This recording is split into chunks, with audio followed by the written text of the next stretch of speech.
Hello, everyone, and welcome to another episode of the Future of Team podcast. My name is James Giroux, and I am joined, as always, by my lovely co-host, Teal. Happy New Year, Dee. How are you?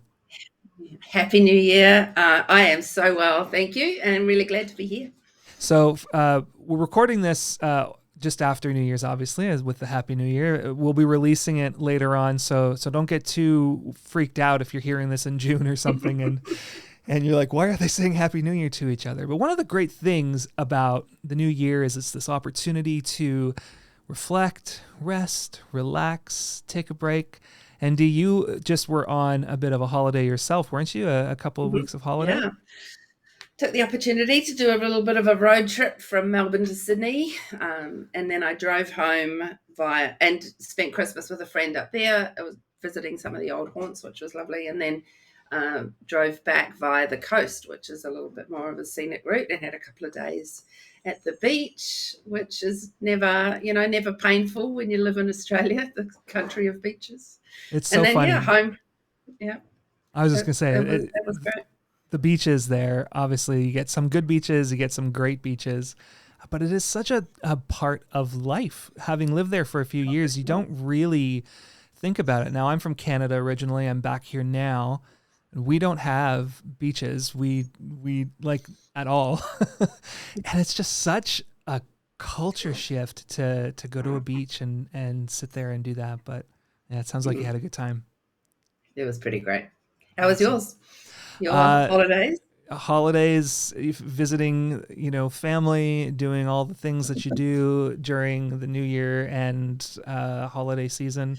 We had some friends we were going to spend some time with over New Year's, but unfortunately one of them caught COVID. So at the very last minute, we ended up with no plan New Year's, which Oh my for God, some that sounds people, like me.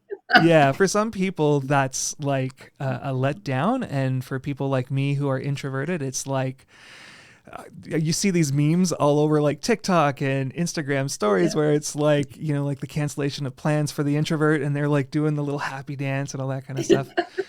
I'm not yeah, quite that bad, right? Like I can yeah. go out, I can talk to folks, but um it is definitely one of those things where it takes a lot of energy for me Exactly. Yeah, to commit to going somewhere. And yeah. funnily enough, that's probably an interesting segue into what we're going to be talking about this week. Now, we had Sure. originally planned to do this last time or last episode.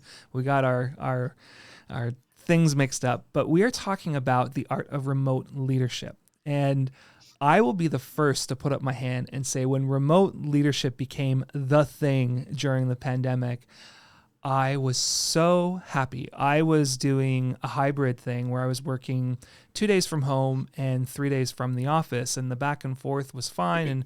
But it's a lot of disruption to go from an office setting back to a home setting and having to do all of that sort of like set up, tear down every day.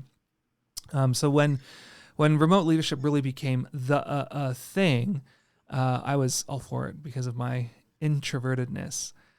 But we've come a little bit of a way from there now. We're all kind of settled into this idea of remote as being like the primary thing. Most of us, at least in tech, are probably remote first. But we find ourselves in this interesting spot now, at least at the beginning of the new year here in 2024, where conversations are still going on about some companies wanting to bring folks back to the office. We're not going to talk about that. That's a whole different thing. It's an But episode. It's an episode. but if you are doing remote as a priority for your company, or you are aiming for remote first, this is a talk where we hope to kind of cover off some of the things you might want to consider as it relates to the changes that you need to make in your approach to leadership when you are going from maybe a more standard working from the office, that type of environment, to a remote environment. I can't wait to get into it. I This know. is it's such a funny thing. I think too because my history has prior to. I mean, we sort of think of this as happening because of or since COVID. Oh, we're much more thoughtful about this now, and but I'm like the roles that I've been in have been remote first for So when did COVID 2020? For at least 4 years, but probably 6 or 7 years before that.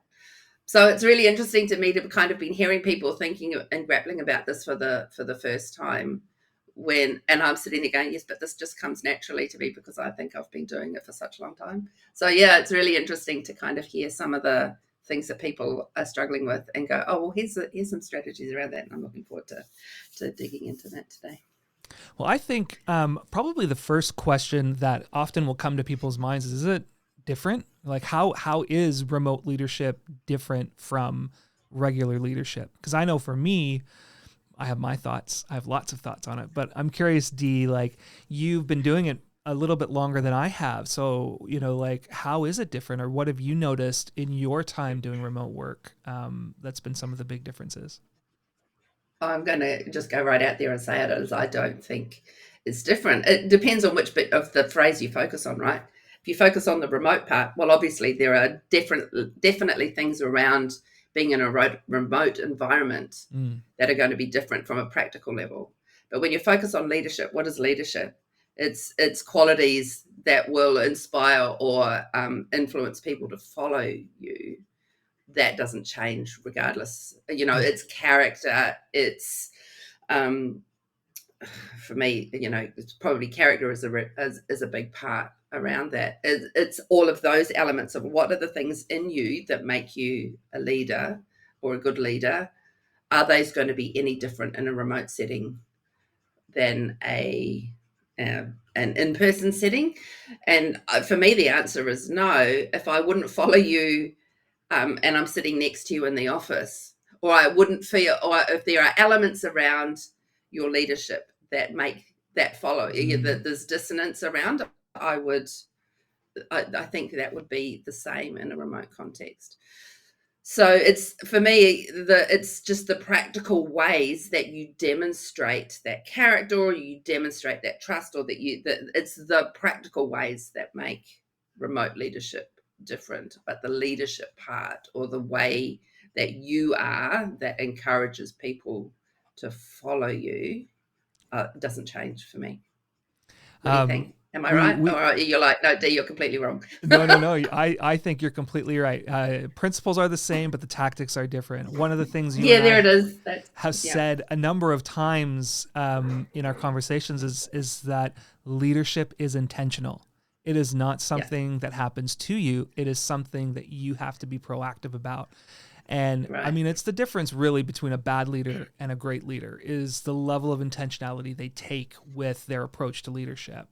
So I think Yeah. you're absolutely right. If you are not somebody that people want to work with when you're in the office together, if they can't stand being near you or go to lunch with you, right? If there are things about who you are that make you unsafe or whatever, those kinds of things are probably not going to go away just because you're no longer in physical proximity to each other, right? I hear, yeah, exactly. But and I also hear, but those just feel also like extreme ends of the strip, Yeah. extreme ends, right? Or it's even the sense of if the person that is someone who's tasked with being your leader doesn't know how to connect Mm. with you, that's as big of a challenge to kind of overcome. If they don't connect with you well sitting next to you, they're also going to struggle connecting with you. And I think one of those kind of baseline things about what makes a leader, let alone what makes a good or great leader, is their ability to connect with the Mm. people that they're leading. And so yeah, so I hear all of those things like, oh, is it unsafe? Yes, absolutely. But it's like, for that comment, for everybody, what is some of those first things? And that's one of them, is like, how do you connect with people, and do you see the people that you're wanting to connect with? The one Am I getting ahead of caveat, or myself? like the one maybe exception that I Yeah. think might apply here, um, and I'll bring it back to me being a ridiculous introvert, is energy levels. Because you Right. potentially could be in a situation where somebody for whom going to the office is an energy drain, Oh yeah. being at home is an energy recharge, right? Or they're able to Yeah. self recharge, and so their ability to actually connect and interact might actually improve through a remote. And then on Right. the flip side, those people who are extroverts and need other people or need an environment where there's other people around in order to be energized are going to suffer. So you might have a complete dynamic change That's in your team. that's a whole other element. Yeah, that's a whole other element that I hadn't kind of considered around that. I'm an introvert too. I hide Mm, it really well, but I yeah, I have my struggles about getting out the door and into the office in the morning because I'm like, I'm sitting here with my headphones on, keeping everybody that is around me out. yeah. and and I'm like, I could be doing this at home. But yeah, no, so I totally get that as well. That would be an interesting topic of conversation. I don't know whether it's for here is yeah, what how do introverted leaders make connections with people? You know, Mm, if you're a leader and your natural tendency is to, draw your energy, on your own. How does anyway? I don't know if that's a thing for today, but that would be an interesting deep well, dive too. I think it speaks to a characteristic of leadership that I think is important for anyone who's going to be a leader and lead people, which is this idea of self awareness and self understanding, right? Knowing enough about who you are and where your energy comes from or what you need in order to, you know, do your role. And move forward from that. And different teams will have different approaches to this. And maybe you're new to leadership.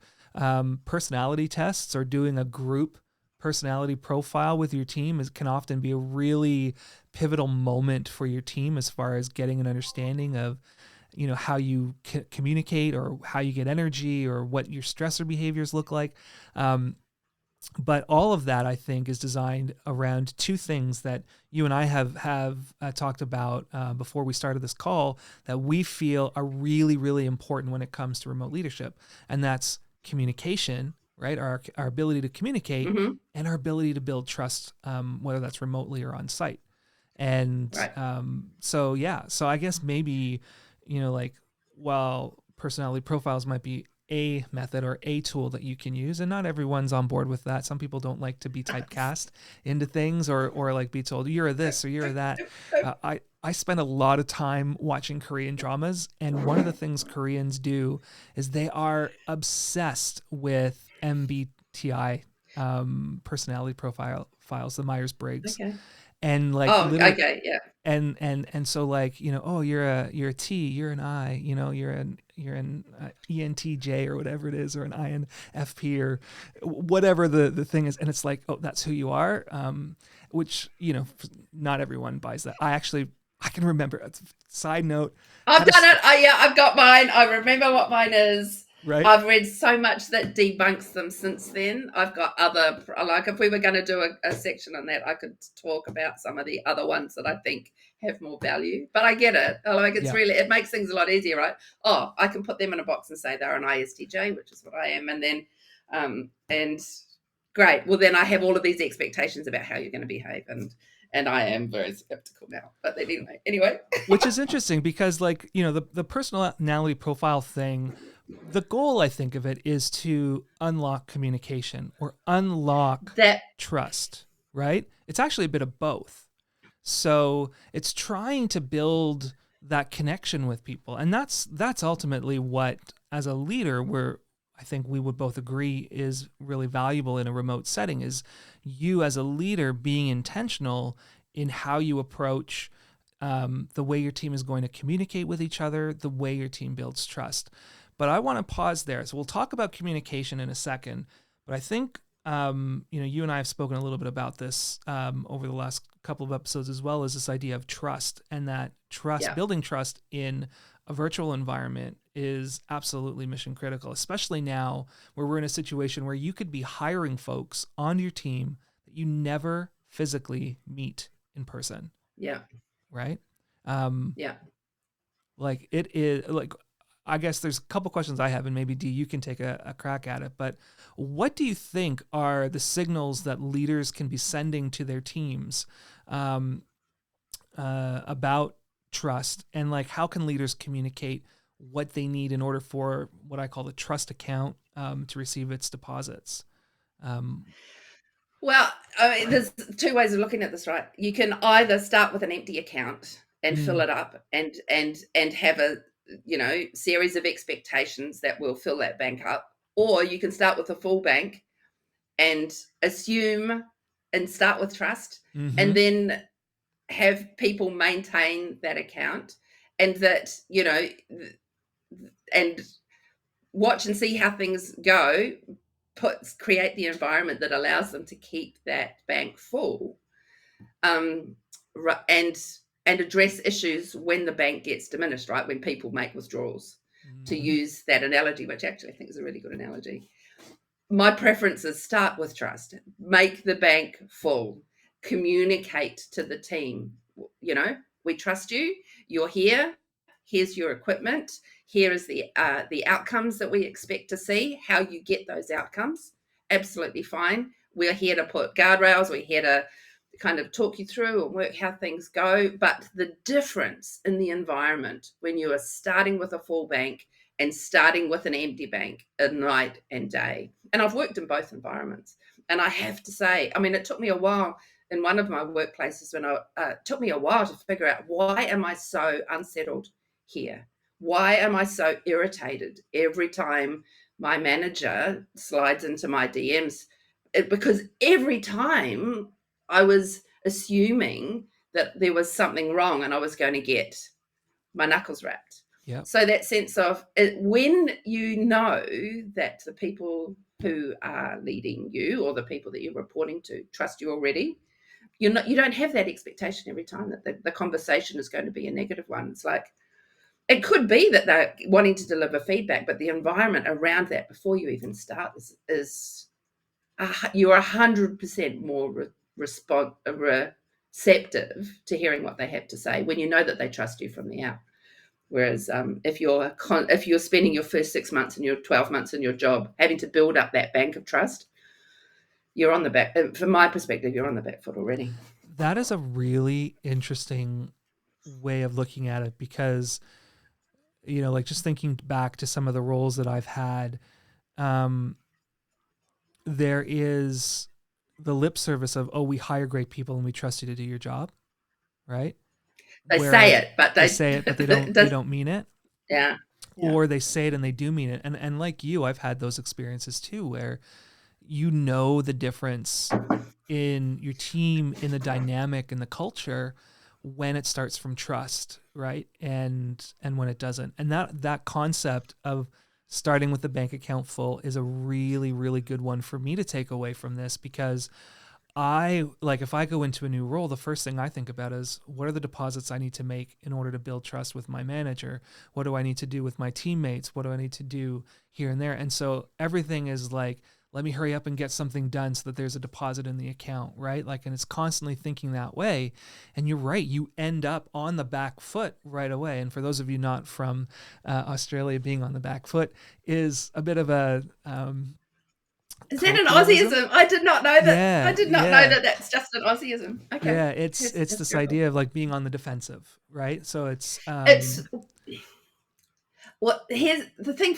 It's where the risk is, right? yeah, If you start with trust as a leader in an organization, you're bringing new people in, and you're starting with trust, the risk is on you. yeah, If you're the new person and you're coming in and you're having to build up an empty bank, the mm, risk is on you. you, yeah, And I think if you're a leader and you're wanting to create an environment where people can do the best work, you take the risk. that's right. You hold that. You create that space so that the people can get in there and not have to worry about that whole time of going, am I going to put a foot wrong? There's going to be an element of that when you come into a new, but if you can alleviate that, you're going to get great work from the get, because there's not always that panic of I'm not doing well here, or I don't know what I have to do next. It's like, hey, you're okay. You're going to spend the first month. We don't have these expectations on you. You're fine. It changes everything for a newbie, at least at the That is beginning of exactly right. an engagement. And like you think about the 6-month probation period, right? Or the 3-month probation period, or whatever a lot of companies have, before you make that transition from, probate to, actually Yeah, you're in. Some of that is a legal thing as well, right? Like it gives them sure. that legal out. So we need to be cognizant of that. But, like we talked about this in our last chat as well about, even in the interview process, my job is to help you win, right? I want to Yeah. help you get this Yeah. job. And when you take Yeah. that flip approach to, I'm not here to catch you making a mistake. I'm here to give you everything you need so we can make the best possible choice. You can make the best possible choice. I can make the best possible choice. Mm-hmm. And we can figure out if this dynamic is going to work, because Yeah. I'm investing the time in the process to get you here. Like, we want this to Yeah. work. Um, Yeah. and that whole setting is different. And I think that is foundational. And you will hear us talk about trust probably until the cows come home, no matter what the Mm-hmm. topic happens to be, because it is so foundational to that relationship between a manager and a direct report, that it creates the conditions for things like better communication, or the kind of communication that's valuable, building rapport, right? Like, if I am worried that I haven't put enough deposits in the account, how am I approaching a one-on-one conversation? I'm starting Mm. from Mm. fear. I'm starting on the Yeah. back foot. I'm starting from Yeah. worry and anxiety, right? Yeah. And that's not a way to build an environment where you have collaboration, where you have, the healthy risk taking, Yeah. or even the willingness to take ownership of decision making, right? Yeah. Because you are operating out of fear. So I think absolutely that trust, and so we can look at that. So in a virtual environment, there's a default level of trust that's generally higher than what you would get in an in-person environment. When you're in person, you're sitting beside someone, you're looking over their shoulder, you're able to see what they're doing, right? The kind of management you do, at least on a day-to-day task level, is a bit like, we all do it, whether we admit it or not, is that micromanaging. Okay, I can see you're working, right? I can see Yeah. you're working, Yeah. right? I And know how that, many times you've got up to make coffee. exactly, right? Like, those Yeah. kinds of things, you have to put away in remote leadership. And that's actually a really Yeah. healthy thing for everyone. When we're no longer worried about that, I mean, that's a big deal. So we're starting from a Yeah. different level of trust there. But I I think so. think I think what can happen, though, and what we have to be careful of, is that if we are not building rapport, if we are not being intentional about our communication and looking for those opportunities, we can actually create isolation amongst Sure. our team. That's a big risk. Yeah. I think, So if you're thinking about building rapport, because this is another area that I'm quite interested in, and can, depending on the people that you're working with, can be quite different. What do you think is some of the first principles of building mm, rapport in a remote context?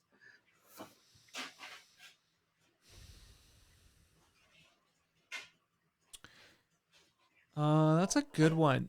I One of the things I did, in my last role, that I was really happy about, was I created a manager readme. That was the first thing I did. Yes. And How I so it work document. was it was a document that was like, here's what my energy level looks like throughout the day, right? If you catch me Wow. in the morning, I'm going to be high energy, I'm going to give you all my attention. I try not to schedule meetings in the afternoon, because I'm low energy and you're not going to get my Yeah. best, right? Um, Yeah. I have two kids, so at the busing hours, I'm you know Yeah. not very fun to be around, because I'm totally distracted. I don't Yeah. like it, like, and even little things that for me as a manager are like signs of respect. I expect you to show up to a meeting having read the agenda, Yeah. right? That's just a Yeah. thing that for me shows respect, right? And I will do that for you. Yeah. I will come Yeah. prepared. I will, if you provide something in a meeting, I will show up having read it beforehand, so that I can be productive and we're not spending the Yeah. meeting going over the content that you shared ahead of time. Like, those kinds of It's things that that whole honor time. sense. Yeah. Yeah. That whole, I mean, we had readings in one of my roles in the past, is that sense of, I am able to be known. You can know me Yeah. here, and being open, and that I also want to know you. I think one of the things I think one of the things that is difficult with, not difficult with rapport, but one of the things that I see happening is people going, I want to know enough about you, about your job and how you get done, but I'm less concerned about the rest of your world. And I Yeah. think if you're wanting to build rapport, I think one of the best examples I had of building rapport, it wasn't actually within my team, it was with a client. And I had struggled. He's a really quiet, introverted guy. I did not know how to make that first connection. And it was weeks and weeks we'd been going on. And then I was sending an email and I had copied in his boss, who happened to be out of office. And his boss is an absolute riot. And in his out of office, he had this list of, if you need such and such, you need to speak to this person. And he had basically named his whole team. If you need this guy, if you need something done with this part of the website, or you want to talk about Formula One, this person is the one that you need. And I'm like, Formula One, I've got a point of connection here. I have a classic car. I like cars. I watch Drive to Survive. That's about the limit of my Formula One knowledge. But I had this moment where I could say, I can talk to you about the Formula One. Well, it was on for young and old. We were sharing photos, and it was like, so it's just that sense of making yourself available to be known and being interested in knowing. And it's not Mm, just knowing the work, it's knowing the person, I think, is yeah. some of, and so that sense of building rapport has become a really critical thing in my management practice around where are those, and I'm looking for the hooks all the time. And so when my team says, the other project managers that I'm working with, how do you do that, Dee? Because they watch my works, my WIP meetings or my stand-ups, and they're like, how do you do that? And I'm like, I'm looking for the hooks all the time. Mm. How do you make those hooks? And you have to be interested. It's not lip service. I think one of the interesting things that's a really important thing, and for somebody like me, like I'm very tactic oriented. So if I was on a spectrum of people and tactic, I will lean very heavily into tactic, right? And so I'm when the I get into softie. meetings, it's business, right? Like that's all Yeah, I'm thinking about. So what I have found for myself is creating space in those meetings for people things can go one of two ways. One, I can get really frustrated with it and just be paying it lip service to try to get it over with and get to the meat of what I want to talk about.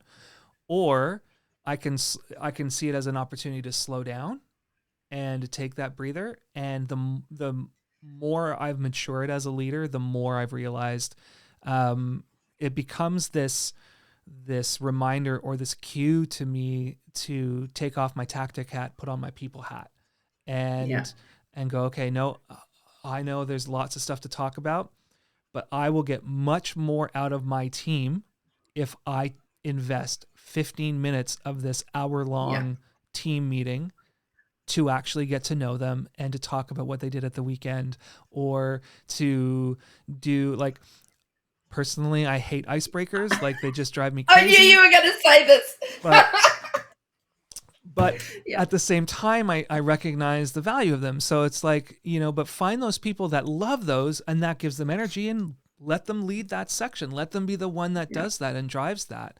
Um, yeah, the thing I'm always careful of is you should never, if something becomes um, a ritual without thinking or feeling, then it's time to pause yeah, it.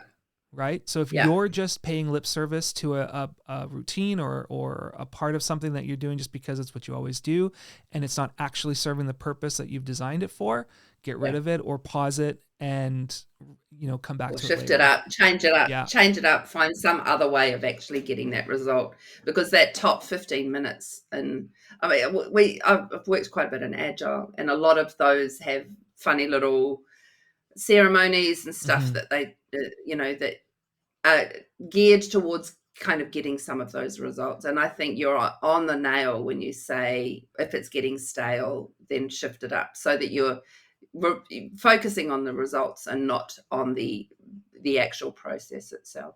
Hmm. Yep. And again, we're talking about building rapport. We're talking about um, approachability, and you as a leader have to be willing to engage. So if you're going into something and there's an icebreaker, like I don't like icebreakers, but I am going to play at 110% when we are doing the icebreaker, even though I don't like them, because I have to do that as the leader, and I need to be willing to be open and vulnerable and approachable and do that Exactly. and take that on. So that's why, like, sometimes I get nervous when I mention my love of K-dramas or like how into K-pop I am and things like that, because I'm nervous about how people are going to receive that, because they're going to, that doesn't relate to me at all. But that's a part of my story that hopefully opens up an opportunity for you to talk about what Yeah. you're passionate about. Like right Well, now. yeah, I can talk about my classic car, Yeah. or I build tiny, one of the hangover hobbies that I had from COVID, when we were spent, in Melbourne, spent all of this time inside, was building these model kits. Back in Oh, the that's day, I cool. remember my brother building, model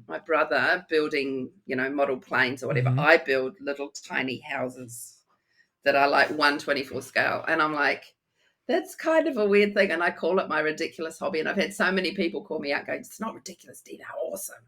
But, I'm running out of room now to show off these ridiculous things. But, it's that sense of being known. And I think as Yeah. leaders, I've seen so many times where there's this artificial perspex wall in between the leader and the teams. Like, oh, I'm the leader, I have to preserve this kind of professional distance. I think you have to be respectful and create an environment where people kind of respect that position. But if you're wanting to build trust and building rapport, and we're talking about this, what does it mean to do remote leadership well? You have to be ready to be known. You have to be Mm. open enough to be known, and you have to be open to know the people that you're working with, because it isn't just about the work. And I'm not talking about this artificial sense of, well, we're creating a family. I think workplaces are workplaces, and they should have sensible boundaries around them. But I think I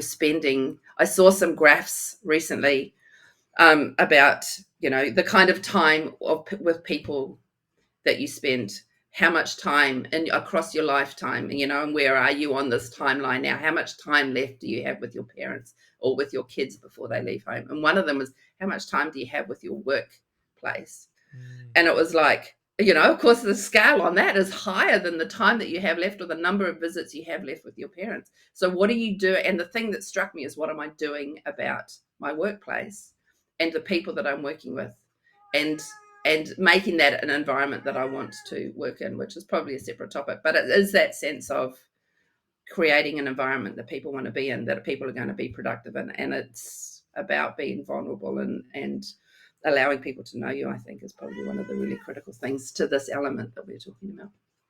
So to give people a really practical sense of, this, like we've talked a lot about being vulnerable, about being approachable, and some of that kind of stuff, but it comes down to, the difference of being in person and being remote. In person, someone can look over my shoulder and see the TikTok video that I'm playing, right? Or they can see me Mm-hmm. at lunch, knitting at whatever the project is I'm doing, or looking at Yeah. a craft thing, or, Yeah. whatever it is that I'm into, or having that sport conversation, about, the Essendon Bombers, because they are the only Australian rules football team that anyone should pay attention But to. oh my God. Could you have picked any other team? Anyway, carry on. I'm not an Aussie rules girl. If we're talking sport, I'm always going to be talking about the rugby. But I hear what you're saying, right? What are the practical elements around how how to build that but in those that are remote? things you capture in Yeah, presence, in people's yeah, presence, that you as a leader have to figure out how to be intentional about when you're remote. Those things don't right. come across the same way. So, could be something as change your virtual background to a sport ball team, that you're into, whatever that sport ball Yeah, is, right? Basketball, yeah. ice hockey, whatever it could be. Um, Fencing. Fencing, right? Or find ways to create those moments of brushing up against each other virtually, Yeah. that allow for those conversations to happen a bit more naturally, right? Like if Yeah. you always are having to create those things and force people to talk, sometimes that can come off wrong as well, right? But if it can be Yeah. a little bit more natural, like that's kind of fun. I love it when what was one thing we did? We did I think it was at Envato when I was there, and we had a team kind of distributed around the world, and we did like MTV Cribs, but it was like Envato I Cribs. do not know what that is. Okay, I MTV don't know Cribs what is that this is. TV show where celebrities would rent out homes and pretend that they lived there, and then they would invite MTV in to go through the house and show like this is my living room, this is my Yeah, my okay. bedroom, blah blah Yeah. blah. And so they did this thing, in Vado Cribs where they do these virtual tours of people's houses and where they live, right?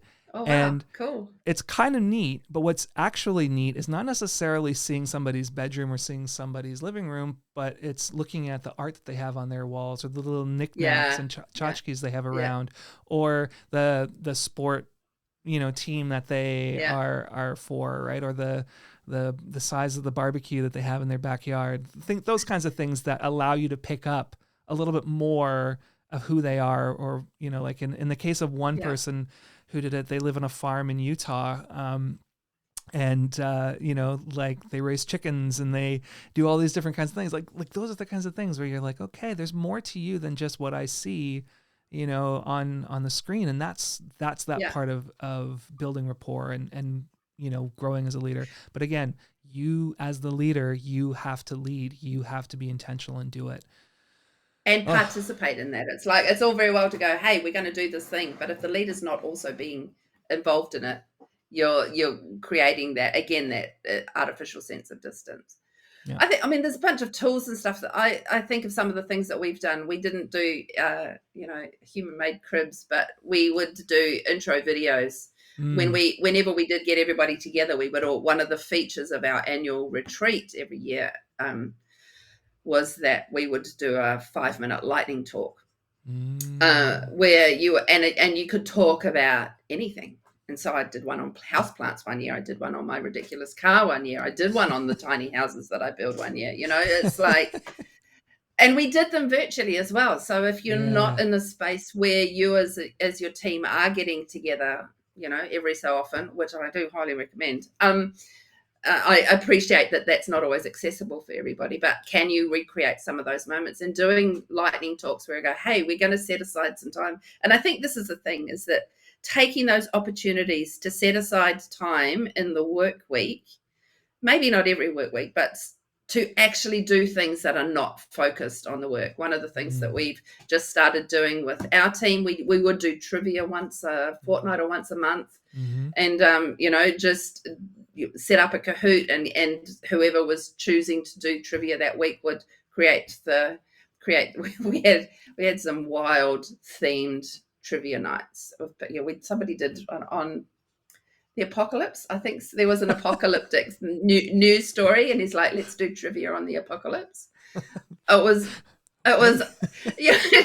So we it was utter nonsense, and it was It's brilliant. It's brilliant. but he was basically just taking apocalyptic stories out of the news, and writing. Nobody got any of the questions right because it was just so outrageous. But But it everyone just laughed, created I'm the sense sure. of. But we got a sense of who this person is. That he's Yeah. just got this wild, crazy sense of humor. I mean, some of the other things that we do, we play Scribble, or there's a where you're basically playing hangman crossed with Pictionary, Oh, where cool. you're sitting there remotely and you've got 30 seconds or a minute to draw something, and the team has to guess what you drew. It's funny, isn't it? But it's those ridiculous moments where there's glue or where there's oil on the dynamic within the Mm, team. And so I know you talked about the icebreakers, and I was in charge of icebreakers for one of our regional meetings where the APAC team would get together, and I had this document with a couple of hundred different icebreakers, and you would kind of pull one in.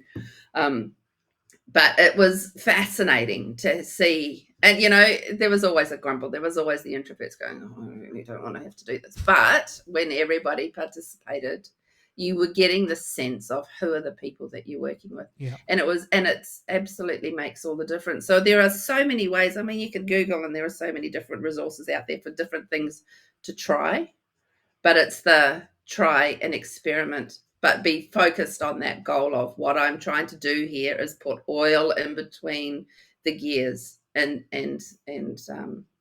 just moving towards that sense of.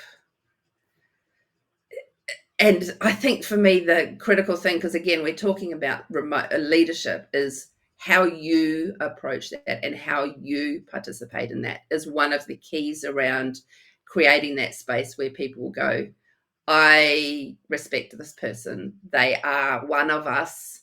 They have this role. I respect that role, but they're interested in me. I can see things about them that is not just you're my boss.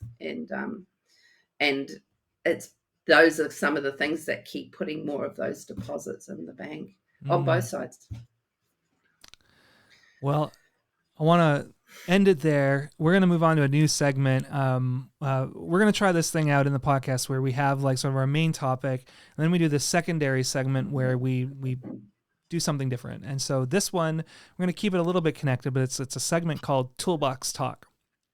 And the idea here, we're talking about remote leadership. And so I thought, well, what are some of those tools out there to help leaders navigate remote leadership better? And we're going to talk about a couple different things. We'll talk about technology toolbox, and then we're going to talk about a teaming toolbox. So I'm curious, Dee, what your technology toolbox looks like when it comes to remote leadership.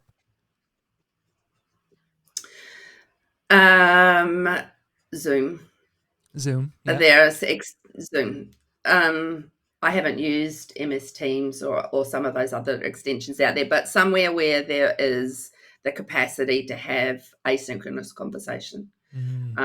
I think most people would say that that's mission critical in any kind of a remote environment, because you can't always rely on people actually being in the same place.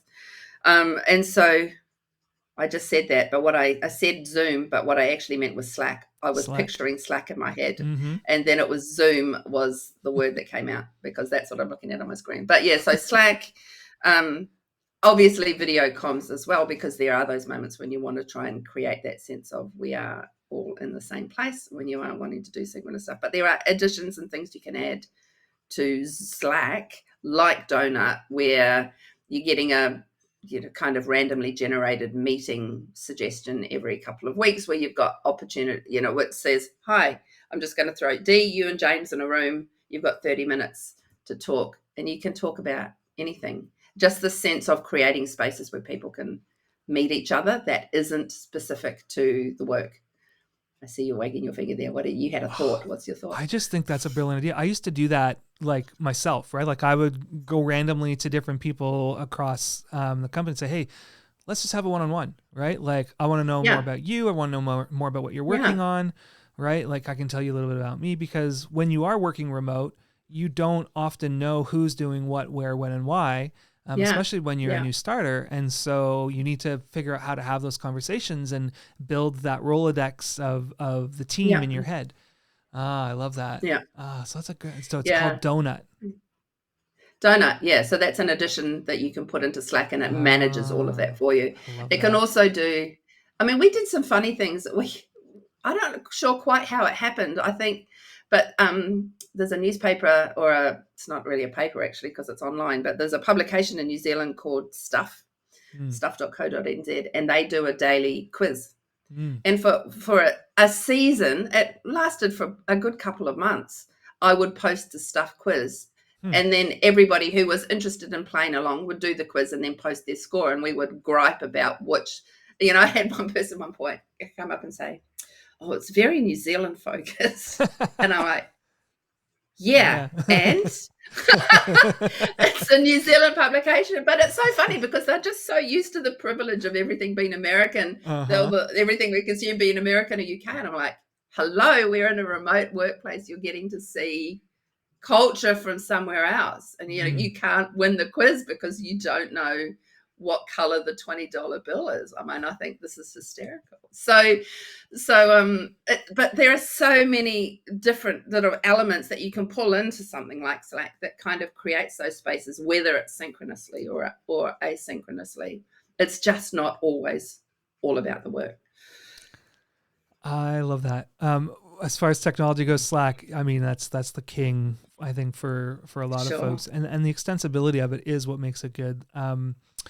I one of the one of the things from a technology point of view that I'm always cautious of is forcing technology on teams, or um, uh, technology becoming the instead of, right? Instead of Right. doing this with so and so, I'm going to use this so I don't actually have to engage with that person. I can use the technology to solve that problem. Um, I see this a lot in employee engagement, right? Where you have people teams that are, they want data. They want to know how everybody's feeling about their work. And so they might introduce a system where every Friday you have to fill in a scorecard of how you're feeling about your work, right? It's Um, yes.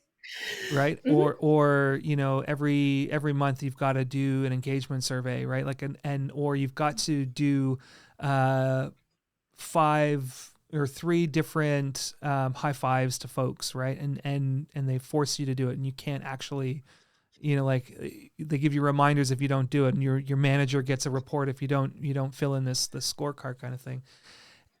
To me, I understand the positive intention of those kinds of tools, right? Where the goal is to help keep track of people, and so nobody falls through the cracks, or things are going well.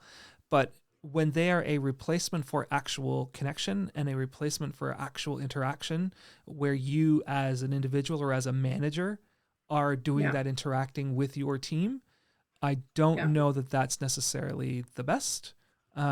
I Yeah. would say find a balance of that, right? Because again, like we were talking about with icebreakers or rituals or ceremonies, if they become too, mundane, or like we're just doing them because that's what we've always done, then they've lost the intentionality. They've lost the outcome around what they're doing. Well, So, that they used just use the exact same word that I was going to sort of come back with is what are the outcomes that you're actually mm, after?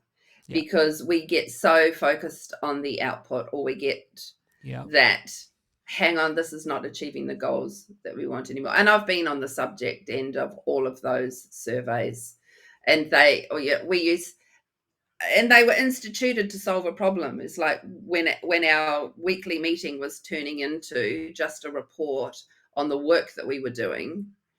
It's like, oh, can we capture that information, that work in progress, some other way? Okay, well, we'll put it into, a form or a workflow in Slack, and gather that data that way, and then we can focus on other things in the call.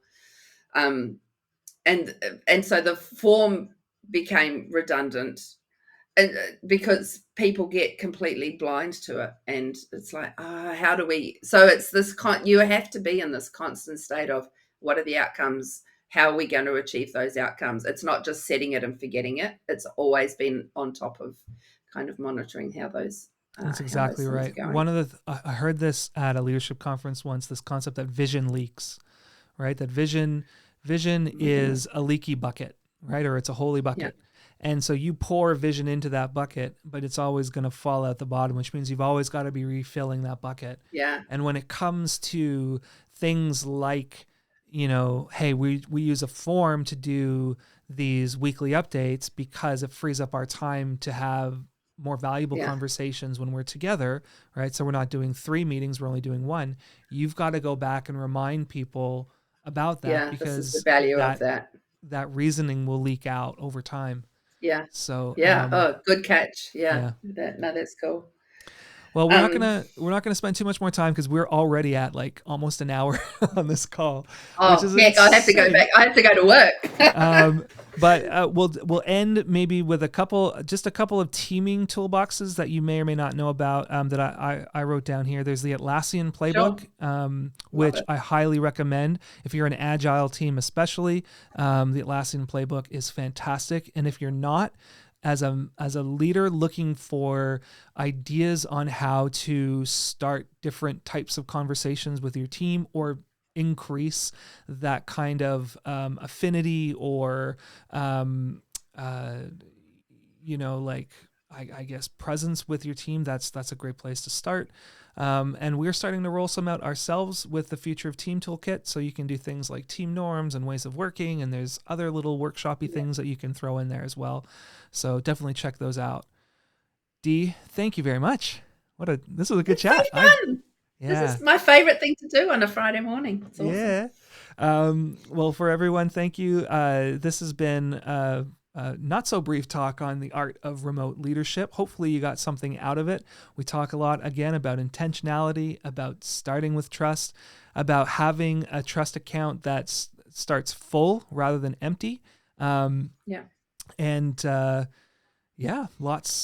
of good things. I have no idea what we're going to talk about next week, but we will talk about something fun. But if you are enjoying these, we would love your comments. We would love to hear your thoughts. Find us on Twitter. Find us on wherever we're doing the socials. Mastodon. I'm not on Mastodon. Are you on Mastodon, Dee? I don't know. I am. I'm on X, so that's where I live. Yeah. But we would love I'm trying very hard to get off that. We would love to have you participate. And if you are somebody who is passionate about this kind of stuff and you would like to join us for a conversation, we would love to have you on as well. We talk about all these kinds of things, and we are going to keep talking about them because, as I said, vision leaks. So you got to keep refilling that bucket. Thanks, everyone. Have a great week. Thanks, James. Goodbye.